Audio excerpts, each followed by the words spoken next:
सुख शांति हमेशा बनी रहती है। इसलिए घर घर साधना से हमारा ये प्रयोजन है कि परिवार में सप्ताह में एक दिन 5 दीपक नहीं जला सको कोई बात नहीं, एक दीपक जला लो, एक लोटा रख लो, ये नजर हमेशा आपको काम देगा, रख लो। और घर के लोग बैठे, परिवार के सब लोग बैठकर आधे घंटे के लिए केवल ये साधना करें। ज्यादा पूजा पाठ अपने को नहीं आता है तो तिलक लगा दिया, जो प्रसाद ये चढ़ा दी, फूल लगा दिए और साधना के लिए 24 गायत्री मंत्र बोलना है, 5 महामंत्र से मंत्र बोलना है और जो भी आपको आरती या चालीसा करना है वो कर लीजिए। कुछ समय आप साधना लगातार सप्ताह में एक दिन चुन के करोगे तो आप खुद देखोगे कि आपके घर का कैसा वातावरण हो गया।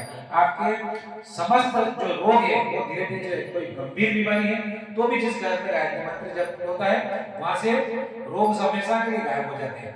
ये वैज्ञानिक परीक्षण हो चुका है कि जहाँ गायत्री का जाप होता है वहां से रोग प्रतिरोधक क्षमता बढ़ती है और रोग वहां से गायब हो जाते हैं। किसी बीमार के सामने यदि आप 10 मिनट भी रोज गायत्री मंत्र का जाप करोगे तो बीमार अति शीघ्र स्वस्थ हो जाएगा और उसकी बीमारी अपने आप गायब हो जाएगी। ये वैज्ञानिकों ने सिद्ध कर चुके हैं और वैज्ञानिकों ने इसको प्रमाणित भी कर दिया है कि रोगियों के ऊपर आप प्रयोग करके देख सकते हैं, आप अपने घर पे भी देख सकते हैं। यदि आपको कोई बीमारी हो रही है ना, आपको कोई मन नहीं कुछ हो रहा है तो आप उसके लिए एक ही साधना, केवल गायत्री मंत्र का साधन करें और गायत्री मंत्र का उच्चारण करें। वो अस्वस्थ हो तो उसके सामने बैठकर आप गायत्री का मंत्र उच्चारण करें, यथाशीघ्र जितनी जल्दी हो उतनी जल्दी वो स्वस्थ हो जाएगा। ये हमारा अनुभव किया है और सिद्ध तरीके से प्रमाणित हमने देखा है कि जो कई दिनों से बिस्तर पे रहते थे या स्वस्थ चलते थे, किसी के घर में बीमारी खत्म नहीं होती थी, हमने वहां करवा के भी देखा है कि आप एक ही साधना करिए, उनका हमको परिणाम भी मिला है कि महीने भर के बाद ये असर वास्तव हमारे घर का वातावरण बदल गया, हमारे घर में बीमारी थी वो हमेशा चली गई और हमें ऐसा अनुभव भी हो रहा है कि वास्तव में कुछ ऐसी साधना है। इसलिए घर के प्रत्येक सदस्य को जब भी आप घर से निकले, काम पे जाते, सब कुछ जाते हैं तो एक मन छोटा सा मंत्र यही याद रख के चलना कि जब आप घर से निकले उससे पहले भगवान के सामने 2 मिनट 1 सेकंड खड़े होकर 5 सेकंड खड़े होकर एक ही मंत्र बोल लें और उसके बाद ही घर से बाहर निकलें, क्योंकि यही कहना है कि परमपिता परमात्मा हम आपके आज्ञा से घर से बाहर जा रहे हैं और आप हमारे साथ हो। आपको पूर्ण विश्वास रहेगा, आप कैसी परिस्थिति में नहीं फंसेंगे, आपकी कोई आकार प्रकृति नहीं होगी, आपको दुर्घटना नहीं घटेगी। और जब वापस घर में आए, जब हम हमेशा घर से जाते हैं देखो समय का किसी का भरोसा नहीं रहता और परिस्थितियां कुछ ऐसी चल रही है, इसलिए घर का कोई भी सदस्य घर से किसी काम के लिए बाहर जाए परमात्मा के आगे हाथ जोड़ लें और उससे कह दें हम यहाँ से जा रहे हैं, हमें सकुशल वापस घर लौटा देना। आप उससे अनुसार परमात्मा के साथ रहेगा तो घटना नहीं घटेगी और आप सकुशल घर और घर में वापस प्रवेश करें। जब भी घर में आए तो सबसे पहले उन्हीं परमात्मा के सामने जाके धन्यवाद स्वरूप हाथ जोड़ के कहना कि परमात्मा आपकी साथ होने से सुरक्षित बस हमारे परिवार में आ जाए। इसलिए घर से जाते वक्त और घर में आने के बाद जैसे घर में प्रवेश हो सबसे पहले भगवान को धन्यवाद करें, जाते हुए भगवान को प्रणाम करके ही घर से निकलें। ये छोटा सा मंत्र आप हमेशा के लिए याद रखना। दूसरा है साधना, सज्जा, संयम और सेवा। जीवन के 4 सूत्र अपना कर रखना, आप कभी किसी चीज से परेशान नहीं होंगे। साधना का होना बहुत जरूरी है। आप अपने आप को साधना 24 घंटे आप परिवार घर के सबके लिए दे रहे हैं, माता पिता बच्चों सबके लिए दे रहे हैं, समाज के लिए दे रहे हैं, लेकिन अपने लिए क्या कर रहे हैं?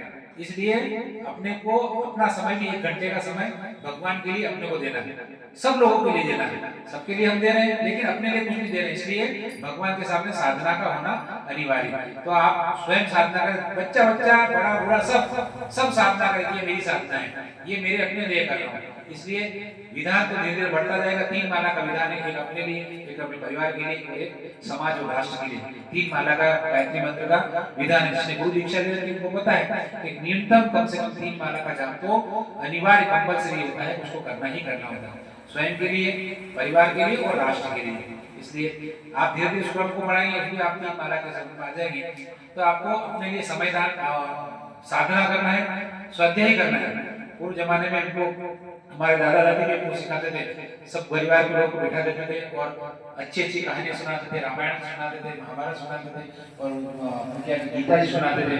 परिवार के सब लोग को बैठकर ऐसी सत्संग करते थे, जिससे क्या होता था कि उस घर का वातावरण अच्छा रहता था और घर में हमेशा भले ही पैसा कम था, सुविधा नहीं थी, लेकिन आत्मसंतोष था। आज हमारे पास इतना पैसा सब कुछ है लेकिन मेरे में आत्मसंतोष नहीं हुआ। कमा भी बहुत रहे हैं लेकिन फिर भी हमारे परिवार में ऐसा कुछ होता रहता है। इसलिए परिवार के सबको बैठकर हमें ऐसी साधना करना चाहिए। तो स्वाध्याय करना चाहिए, अच्छी पुस्तक का पठन करना चाहिए, जिससे बच्चे में भी ज्ञान आए और जो माता पिता समझाएंगे बच्चे वही सीखेंगे।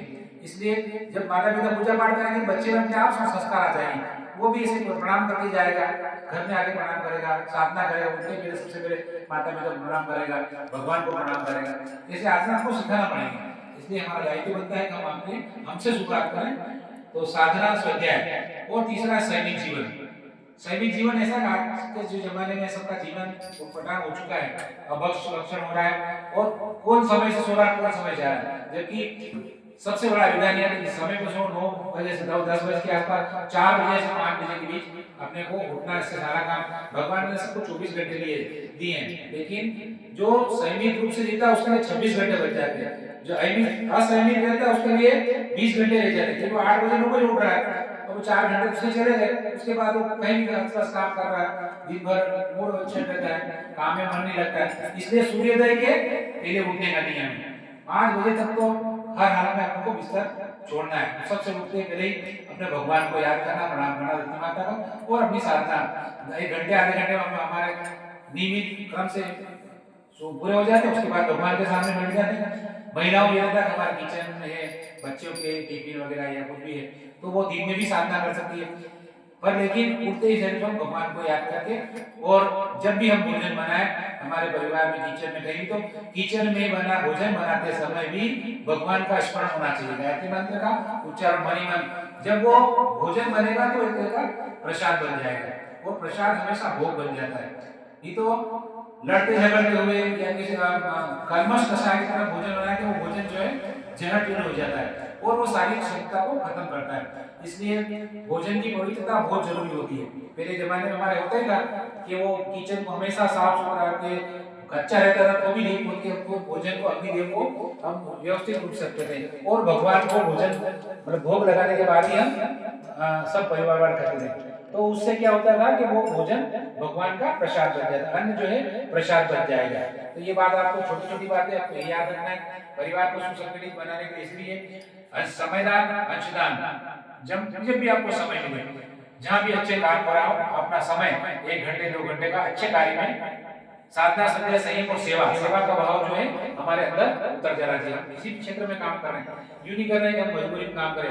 अगर कहीं हम मिस्त्री का काम करें, अपने नौकरी पे जा रहे हैं, धंधे जा रहे हैं, तो भी ये सोचना है कि परमात्मा का काम, उसके बदले हमको पैसा तो मिलेगा, लेकिन हमें आत्मसंतोष मिलेगा। ये काम कर रहे हैं हम भगवान का काम कर रहे हैं, पैसा तो भगवान देगा ही देगा, लेकिन हम भगवान का काम कर रहे हैं। ऐसे भाव, सेवा के भाव हमारे में फ्री समय कुछ भी मिले तो कहीं अच्छे कार्य में लगाइए, अच्छी जगह जहाँ सत्संग हो रहा वहाँ अपना समय दीजिए, कोई अच्छा काम हो रहा वहाँ अपना घंटे 2 घंटे या 4 घंटे का कि आज हमारी तरफ से कहीं वृक्षारोपण करेंगे या किसी जगह की किसी कॉलोनी के आसपास की साफ सफाई करेंगे, वातावरण को शुद्ध करेंगे, और नहीं होगा तो कुछ परिवार में सारे लोग मिलकर कुछ सत्संग की व्यवस्था करेंगे। ऐसे 4 सूत्र जीवन की साधना, स्वाध्याय, संयम और सेवा।